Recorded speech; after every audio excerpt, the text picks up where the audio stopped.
Okay.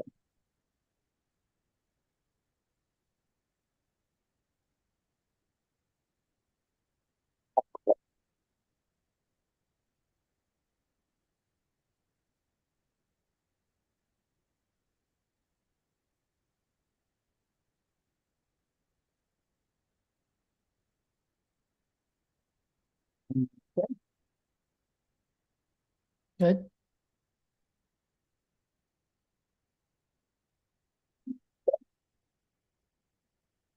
Good.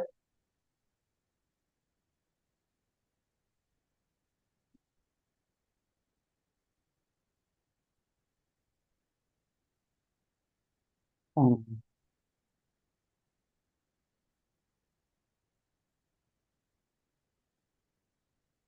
uh,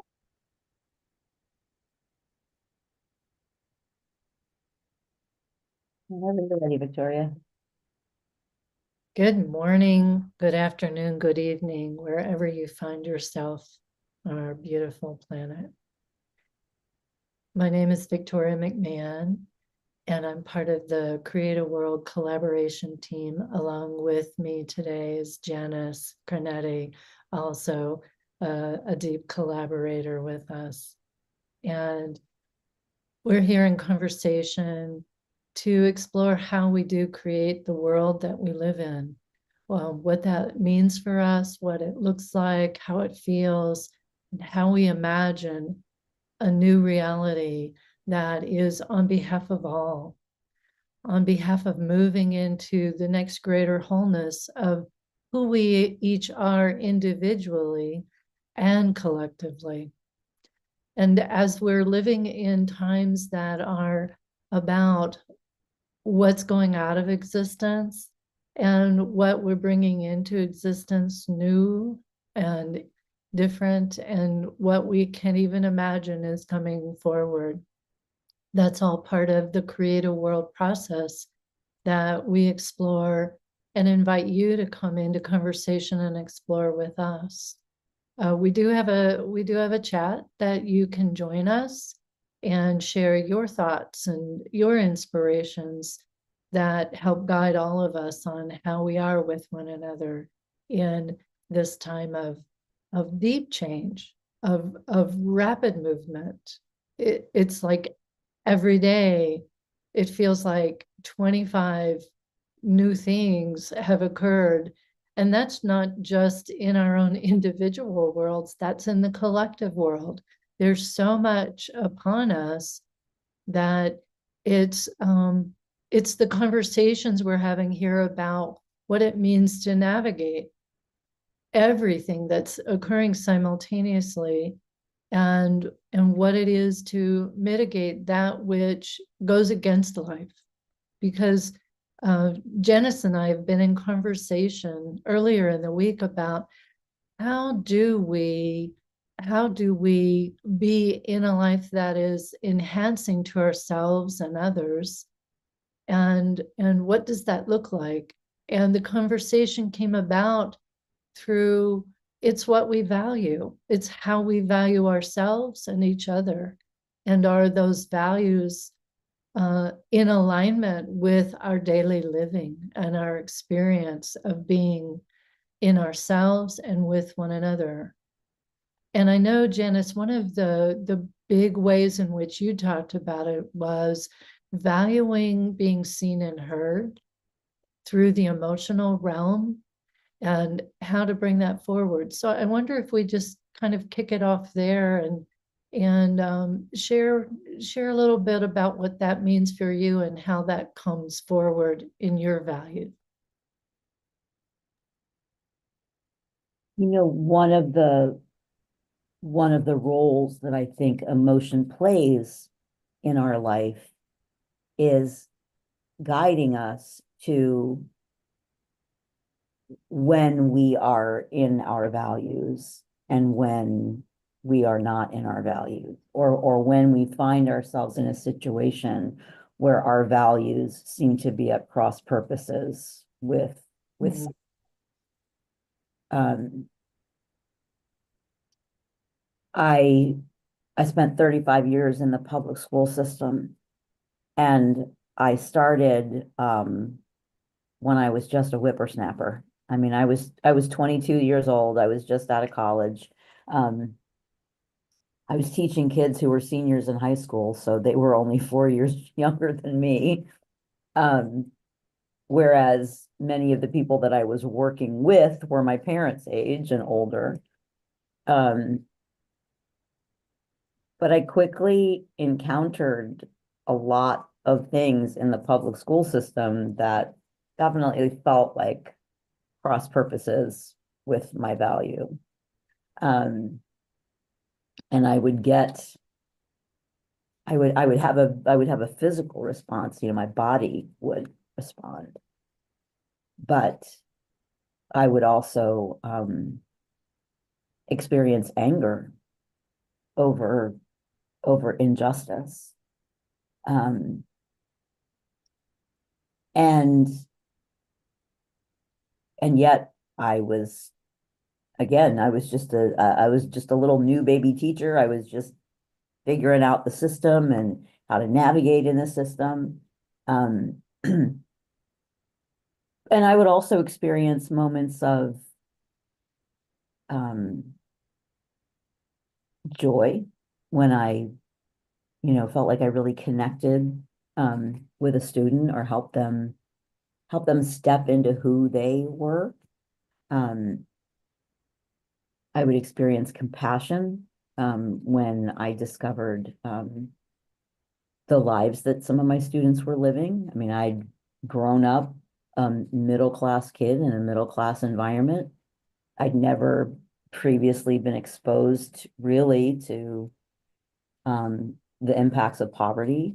Um, except I went to school in Boston and they did have they had a sizable population of people who were unhoused. Um, but watching, you know, people who were struggling to be working class, and what that meant for them, you know, made me have a lot of compassion for the choices then that they were making, in their life, and why perhaps they didn't value education in the same way as this, you know, privileged middle class white girl. Um, so to me, all those then become rudders, you know, they become rudders that navigate you towards, you know, you're tacking towards what is it that I value and who am I when I am in my value. Um, I I ruffled a lot of feathers in the many years that I spent in the school system as I stood in my value and moved with my value. Um, to the degree that I um, coined the mantra for myself that if I was pissing someone off, I was doing something right. Um, um,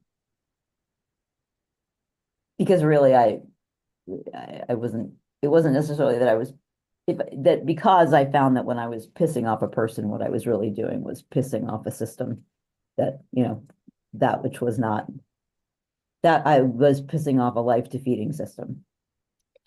And I was okay with that. um, and so, and again, because emotions really are designed to be something that move through us, they're energy in motion, emotion. They they they come with a message. And if we can be with that emotion and receive that message, and then let that emotion, you know, move on to its next destination, um, then we allow emotions to do their job of serving as that GPS for us, um, and helping us know when we are with our values, when we are in our values, operating on behalf of our values, because to me, all of those are different layers of what we're talking about here this morning. So Oh, and that, yes, okay. that's what I have to say about that. I'd love to just kind of tease that out for a minute. How, for me, the question then says, well, what do I value? What really is that? And it's different for each one of us based on our experiences. And the idea that emotion can can reveal what you value and how you value your life and your experience in the world. And for me, one of the greatest ways of kind of piecing and teasing that out is some of the most vulnerable or deepest emotional moments of my life as a youngster have shown me what I value now at this point in time. And I think there's something in the thread of what you were saying about as a young teacher being frustrated and actually, I'm going to guess, intentionally bucking the system, as you will, to create something life enhancing out of what was present to you that was like, no, that's not okay. I'm not okay with this. And I just wonder if you take that emotional awareness and piece what that value actually is for you that came out of those experiences. Yeah, and they were many, and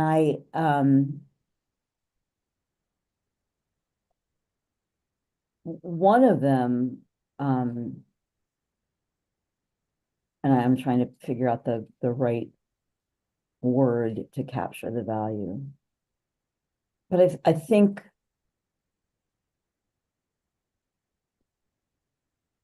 perhaps perhaps I would call it honesty. Um, I remember sitting in a meeting where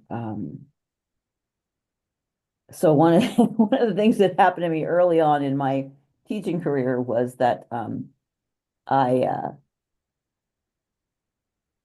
I was in a department full of mostly older gentlemen because I taught in what we called then the vocational setting or the career and technical setting. And most of them were not teachers by training. They were, they had skill sets. They were auto mechanics and plumbers and that were there teaching high school kids how to do those things. Mm-hmm. And so when it came to things like being on committees in school, there was and it and the our administrator would look around for volunteers. I was usually the lone person saying, okay, I'll serve on the diversity committee. Um, and so I was sitting in a meeting with the diversity committee. And one of the things that they typically did was plan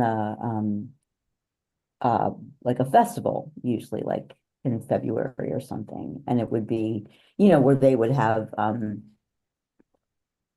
kids would come dressed and, if they had sort of, costuming or whatever that was unique to their country of origin or they would, they would do that and they would dance and sing and do things that reflected their culture. Mm-hmm. And but then we got into this conversation about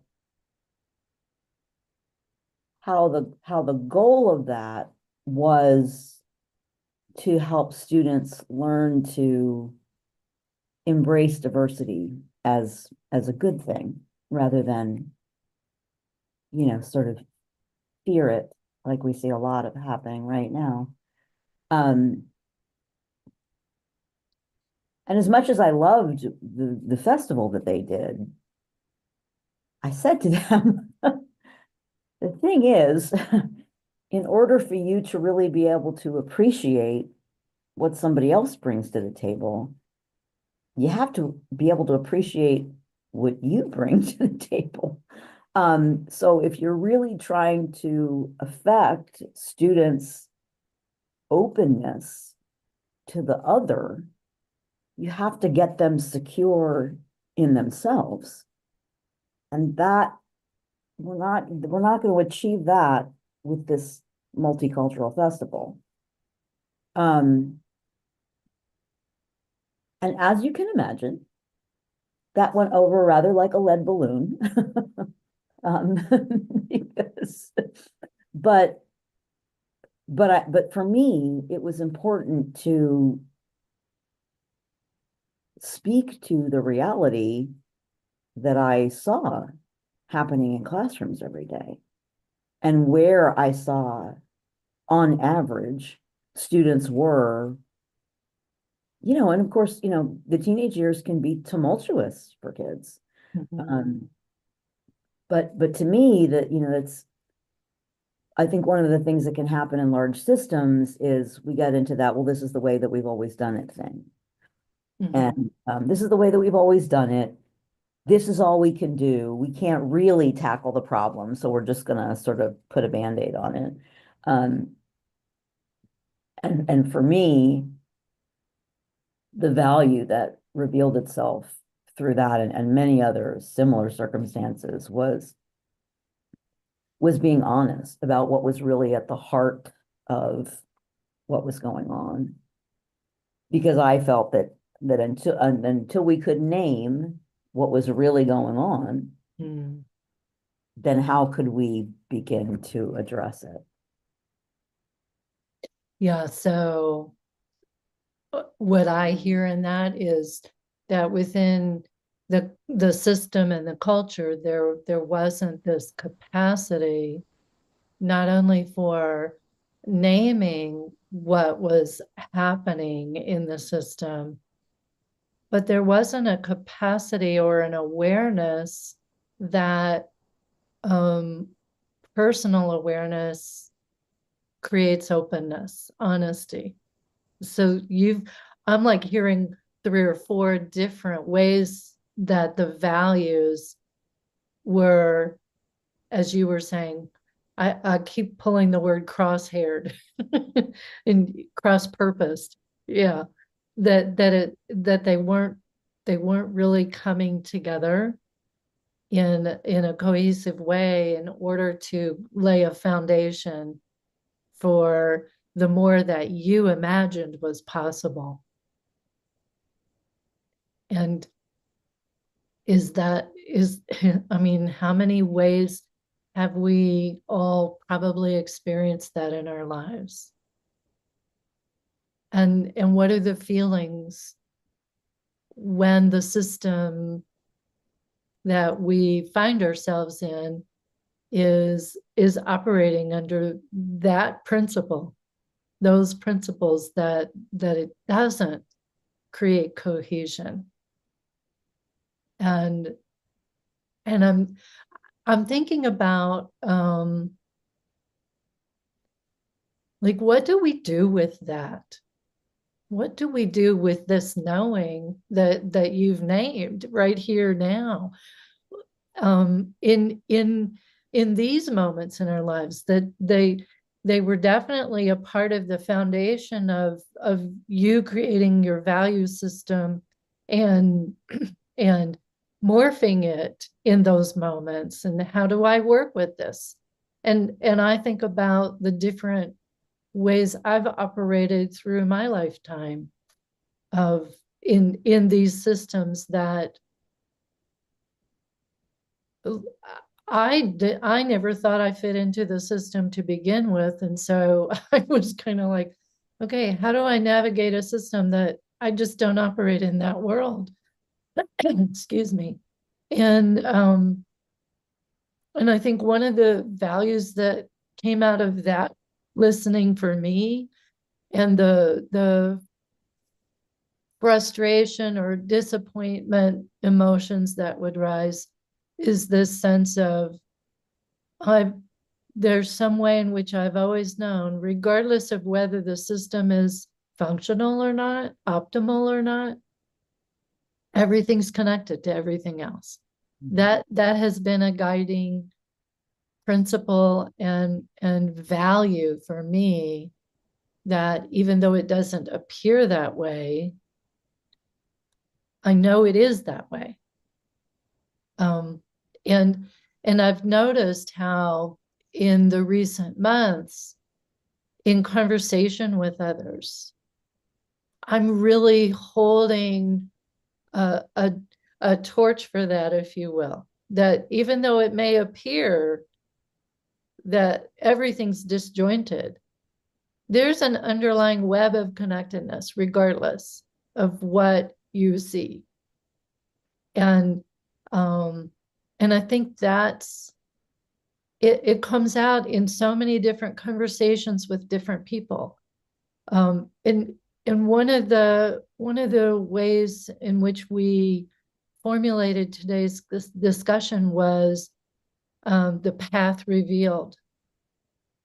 And I was, and I'm thinking about that right now, and I'm saying, well, in all the disjointedness and all of the emotions of some people are super excited, some people are super frustrated, some people are really sad at how our systems are dismantling, and how you, in one moment, you can't even make sense of all of it.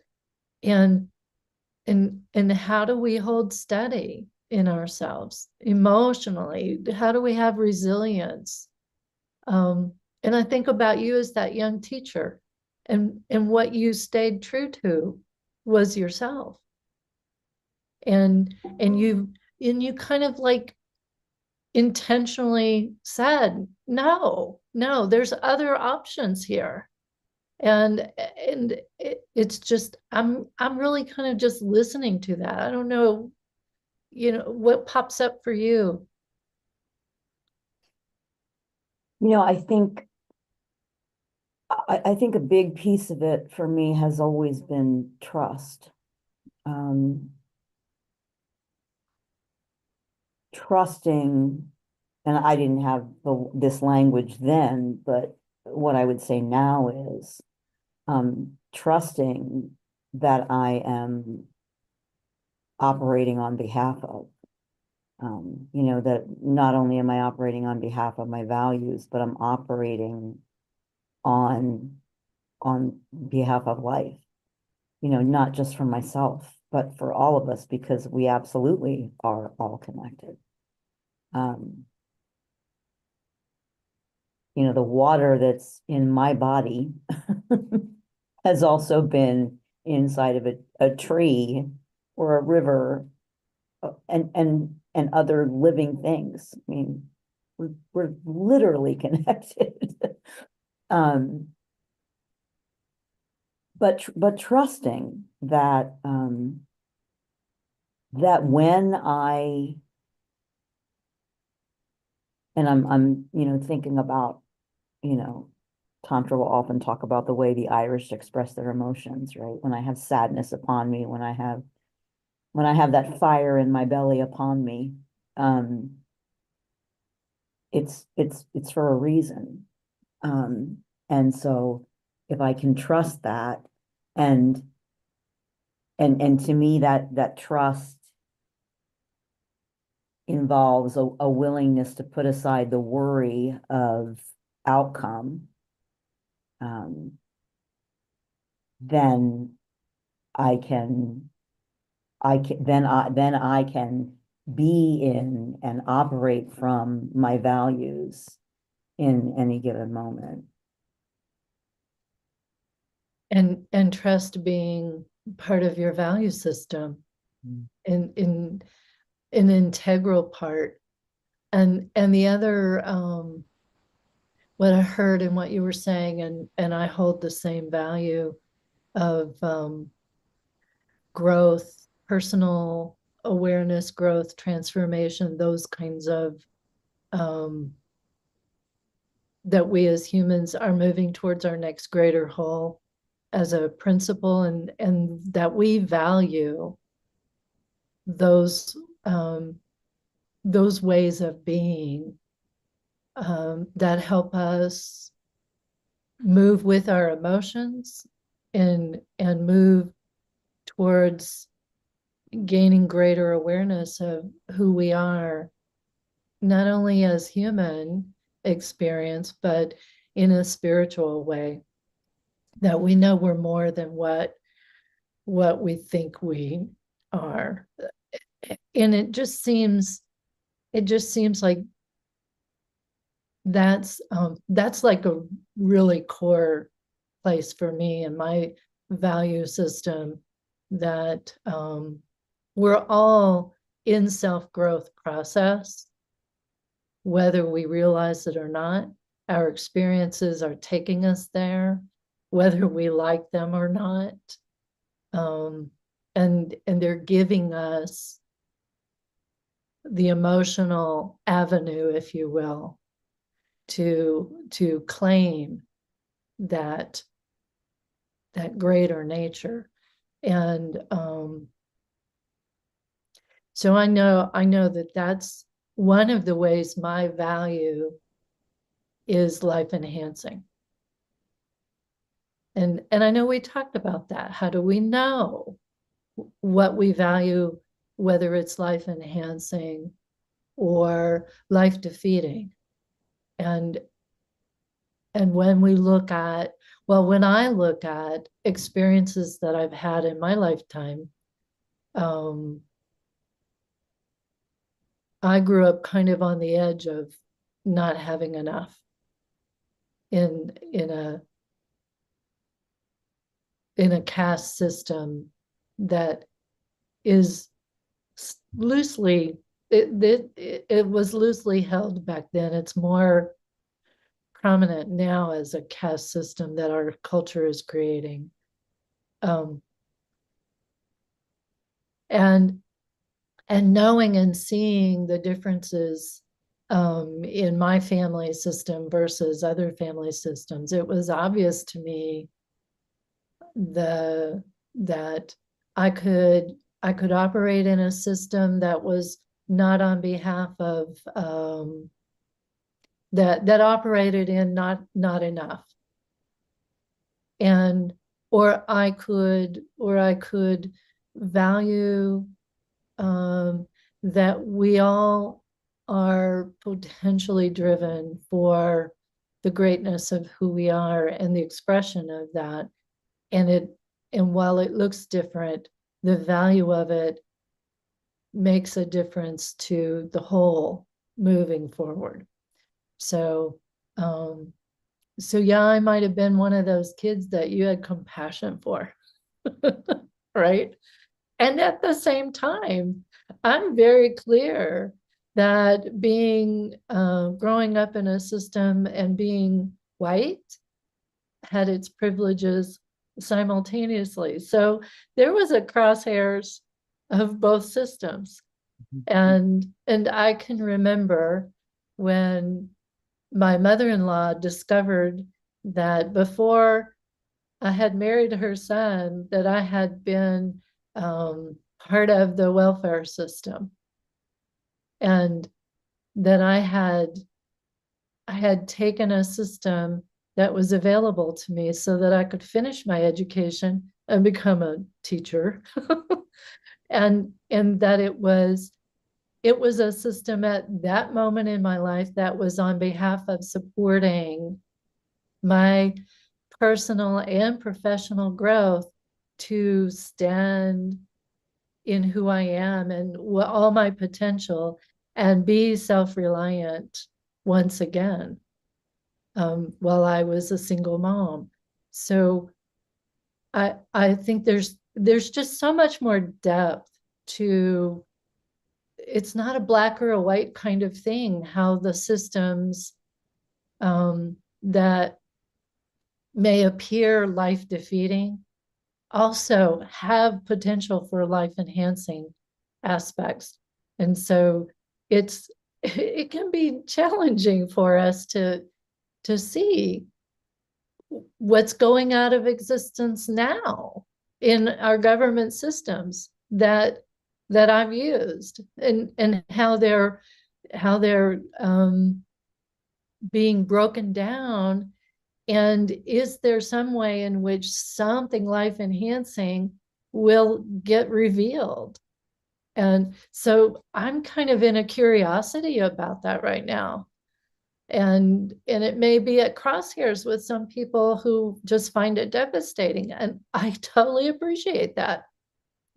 So I don't know, anything that you want to add to that?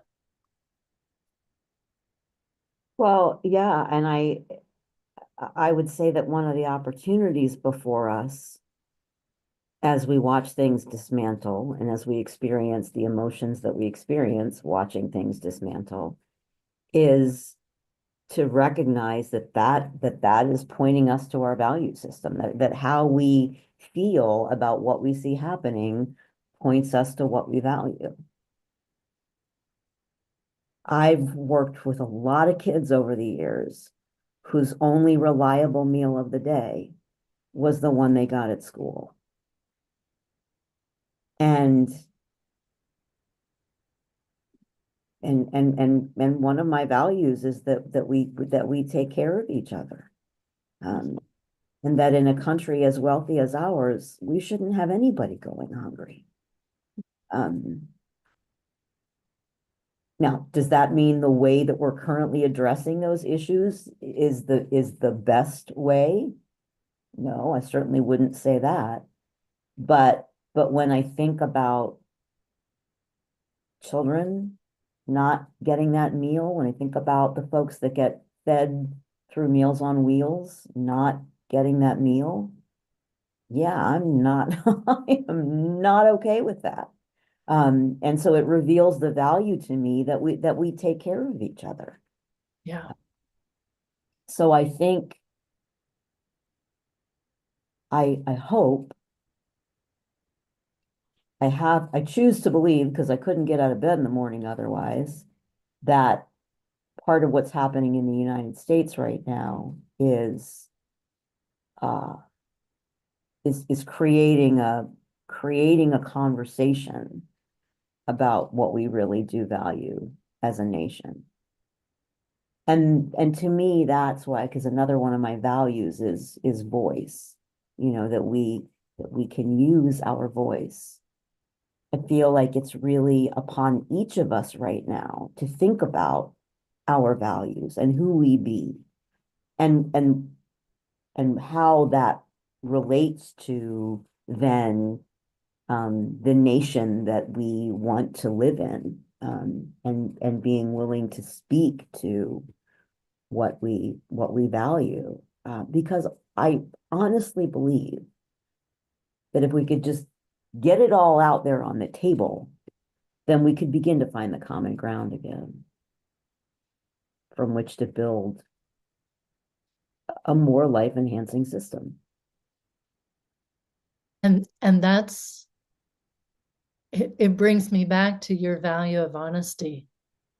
Like, can we really look at it as it is, and have some honesty and truth, and see that the system that was not its best iteration of life enhancing.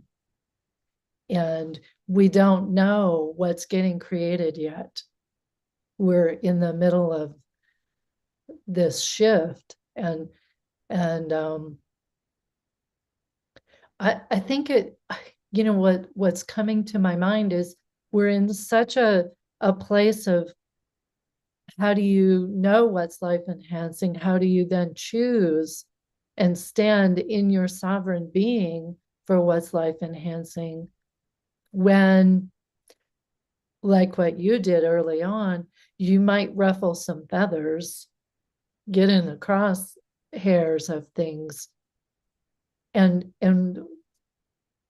how, like, how committed are you to your value system? It reminds me of a quote from Jon Stewart, who used to host the Daily Show. Um, and he said, if you can't operate in your values when things are difficult, they're not values, they're hobbies. Um, and and things are going to be a little bit difficult for, I don't know, a couple years. I don't know, but we are in that moment, and it's the moment, right? I mean, if you think about a story arc, right? It's the peak of the conflict where the hero or heroine of the story has to decide, who am I going to be in this moment? Um, that's where we are. And does it feel like we're kind of climbing up and we're not quite at the peak yet? So I have to tell you my dream. I don't have the fullness of it, but I do remember I'm in the times of Western American culture of the 1800s, probably. And um, I'm in that landscape, but yet I still look like me, which is kind of like I should have been dressed in the garb or something, and it would have felt more connected. But here's that like I'm here, but I'm not really part of a system feeling. And it's like that heroine's tale. I keep coming up, um, being put into predicaments where I have to choose life enhancing. And it at and at certain moments of it, it was okay. I've got a gun. Am I going to kill you or him? You choose. That kind of intensity of how do you value life when someone is going to take one of you out of your own life? And so I'm thinking about what you just said of well, how do we stand in our integrity in those moments that this feels like what we're up against as individuals, but as a collectiveness of our country? How do we stand for what's life enhancing when we're given a choice of, is it going to be me or you? And I'm in that moment in the dream saying, no, there's got to be another way. This is not workable. This is just not, this is not workable to have it that you get to choose to tell me what I choose. That no, you don't get that power. I've got to like stand in my own strength and power in myself and my own sense of resilience of finding another way. And that's what I was coming to when we were talking about in conflict, in immense overwhelm moments, what is the path that gets revealed? And I'm looking for that pathway. And in this moment, I'm remembering a dream in the last 2 or 3 years. I can't remember the timeline, where this is kind of interesting, where I'm in a scenario with my now husband, and somehow we got caught up in the crossfire of a some kind of another gun, present day gun situation where we were taken hostages, and they were saying to me, okay, you have to choose between you and your husband who gets the bullet. right? So this is kind of this is interesting that it's coming up now. And that one, as I was waking up from that one, my husband was saying, I was volunteering on my behalf. And the love and the compassion of a choice in that moment being revealed, that's beyond comprehension and life enhancing at the same time, right?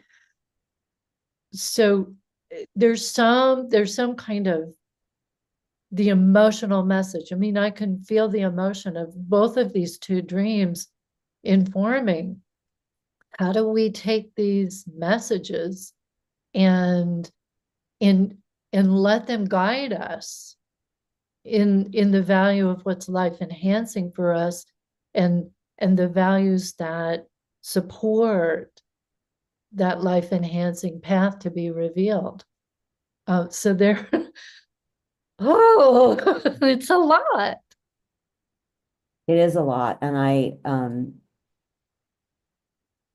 and how do we do that in a way where we use, sort of our, where we use how we've been trained to think, also in a way that's life enhancing versus not life enhancing. And, so we have a couple of folks that are on with us this morning sharing about um how to use social media to put life enhancing messages out there.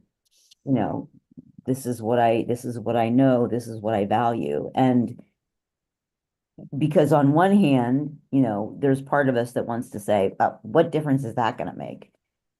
Mhm.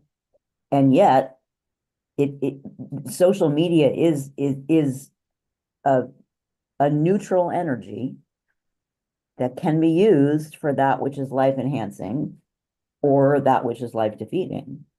And given the volume of ways in which it's being used for that which is life defeating, then to me, it makes a whole lot of sense to say, nope, I have the opportunity to use this on behalf of life, and I am going to use this on behalf of life, knowing that I have no idea what difference it's going to make, but standing in the value that it is possible that it can make a difference.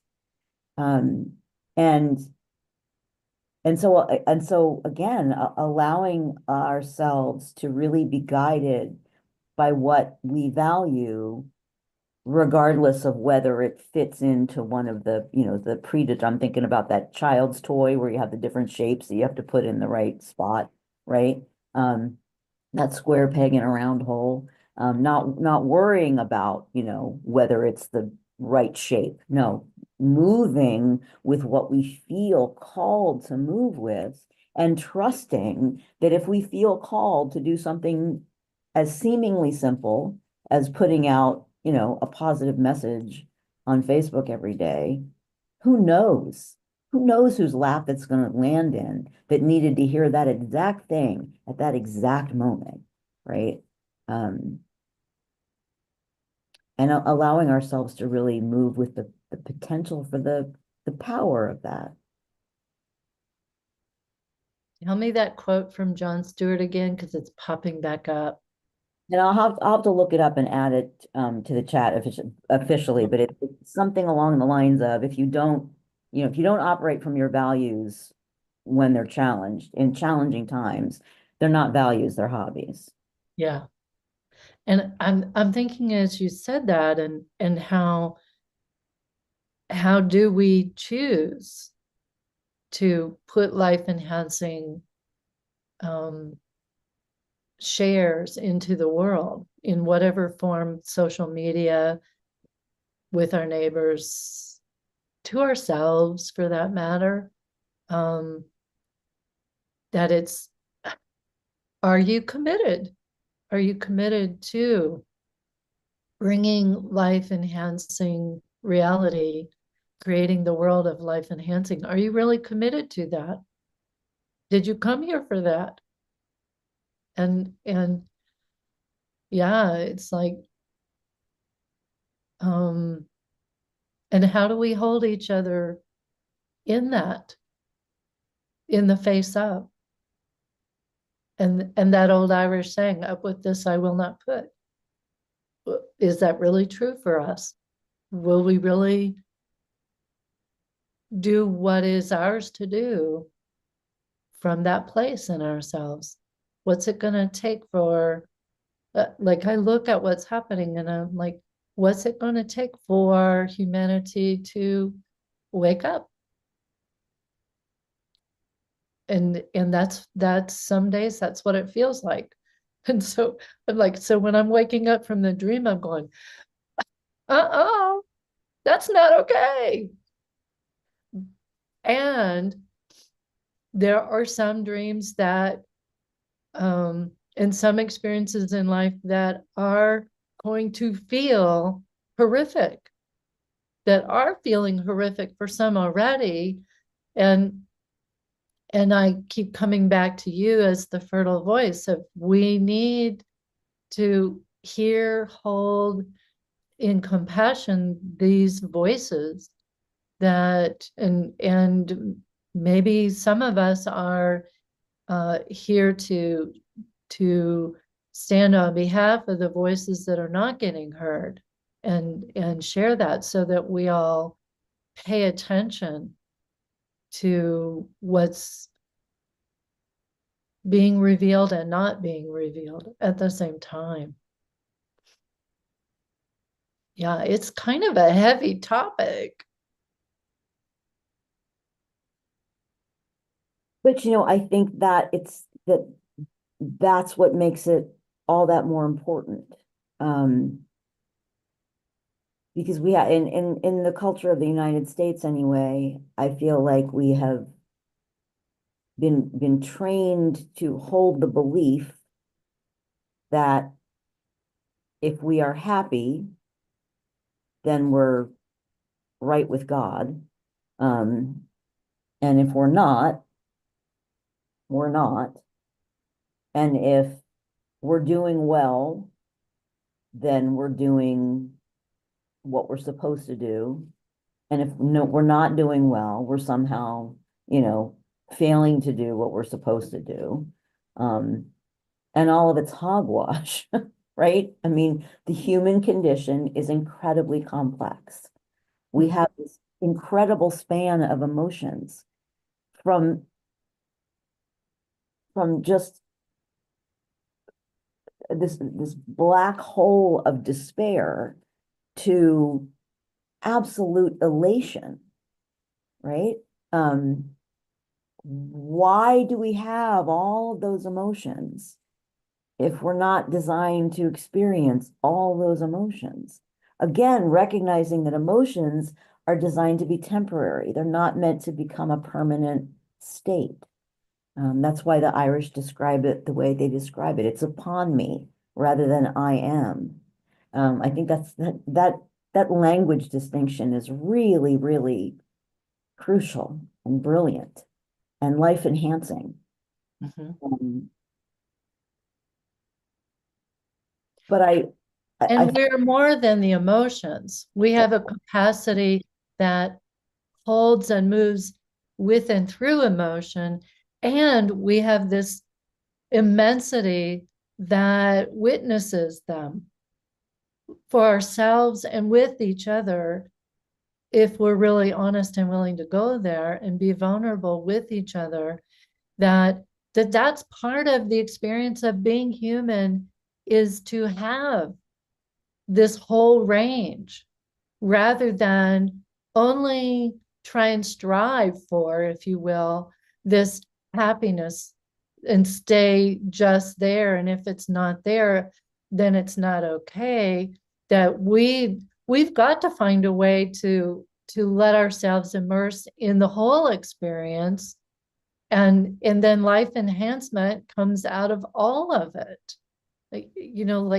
Like we were saying earlier, what we value, what we've grown in our values over time in our lives, has come from the joys and the despairs. some of my deepest ingrained values have come more out of the despair than the joy. So why would we not want to hold space for all of it and give everything a place? But I hear what you're saying is, in giving it a place, we also want to move beyond that moment, that experience. We don't want to hold it in the body and become at the effect of it, which I call trauma, when we're at the effect of it and it's held and stuck within us, instead of a part of us moving into our next greater whole of who we are, more deeply aware, more deeply open, or vulnerable, or ecstatic. Um, and it's how I think that's part of what I value as self-awareness and growth, is that there is potential within each of us by design to operate in this way. And so for me, that's our connectedness to the whole of and what is life enhancing. And we're here for it. Whether we know it or not, like it or not, we're here for the whole gamut of it, and to celebrate that. So, One of the things that I'm really proud of as I look back on my career is the fact that that every place I worked for any length of time, I created something that hadn't existed before. And by and large, that came out of something that was troubling to me, right? It came out of something that I was like, oh, that is not my value system. I'm not okay with the way that, with that's how things are. So what can we do about it? And there are things that I probably would never have come to had I not had to be in the confront of the, the juxtaposition of what was with what I felt could be. And so, yeah, I think there's, right. I mean, that's why right. Dark and light. That's why they're both there. And lots of, so many people have said so much more brilliantly than me about, going through the darkness, to get to the light, and, how the light can come into the darkness and all that sort of thing. So it's the fact that something is happening that is life defeating doesn't have to defeat us. mm-hmm. We can say no more. I'm so appreciating the strength of your voice, and you saying, every place I've gone into in my life, I've created something new. I heard that and I was like, bravo. I agree. And congratulations.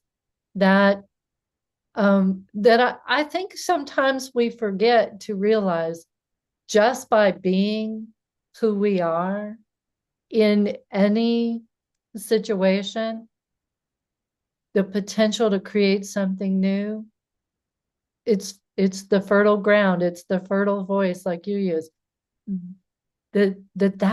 that's who we all are. And I just love that you just shouted it out today. I'm like, well done. Yeah, because right, I mean, human condition, if I'm capable of that, then it means everybody is. Exactly. I was like, I can do that. Maybe I've done that and I haven't thought about how I've done that. And and I think back to one work situation that I interviewed for a job, and I recognized, oh, I'm going to take this job because it's going to help me clear trauma from my early life. And I knew exactly why I was going into it, and nobody else knew I was doing that. And I made a difference in that work environment. I made a difference for the people I worked with, in addition to clearing my own trauma. So, you made me think of that. And so then it's for the rest of us. Where is it that we've created a new reality, something different, just by showing up and saying yes to bringing life enhancing forward? So bravo. And to you. And so one of our folks shared that hearing you, Victoria, a spoken value can be, I value feeling despair when I am witness to suffering. Ah, Yeah, yeah, because well said. that gives life to our connection, right? We are all connected. And so, yeah. And so that doesn't, and again, you know, in our current culture, um, there's this struggle I see happening uh, to matrix strength in a way that is not life enhancing. And when we can, to me, when you can shed a tear with another on behalf of another, that is strength. That's courage. Because it's an open acknowledgement of the fact that we are all connected. And Yeah. I think it would be really wise, given the current situation of things on the planet, if we could wake up to the fact that we are all connected, all on this little ship that's hurtling through space. It sure would streamline things for sure. And we know that's not always the way it goes, right? When we look at our historical nature as humans, like the linear is great. It does happen, cut to the chase, and the weaving pattern is typical. But maybe we can find some moments where we drop ourselves right deep into it and be in our clarity, in our sovereignty, like you did, as a teacher, and what you created from that. And then there are other times when we know that we're going to follow the winding river path, and that there's purpose in that, in both, that we hold both, like you said. And yeah, I'm I'm trying to hang on to not be in total tears over witnessing our joys and our despairs in equal measure. That's well said. Well said. Whoever brought that forward, boy, that's some powerful wisdom that you've shared with us, and it touches me deeply to know that there's an interconnected thread that flowed out from our conversation today. The through line, indeed, the through line. Mm. And wow, that's our multidimensionality in action, right? Oh wow. I'm appreciating this conversation today, and how maybe it's one thread that that supports what's life enhancing through the social media world, right? Because for me, it's not about you and I, it's about is when we come together with another in the field, there's some potential. And I value that potential. So thanks for being interested in this conversation with me too. Yeah, it's been beautiful. Yeah, and as you go forth into your week, um, consider just holding that little seed in the palm of your hand. Because there truly are so many opportunities that we all have every day to to be on behalf of that which is life enhancing. Even in the midst of all that is life defeating. And I think if there's greatness to be written about the human story, it's all of the ways and times that humanity has operated on behalf of what is life enhancing in the midst of what is life defeating. Oh, well said. Thanks for being with us, everybody, and we hope you'll join us next Friday.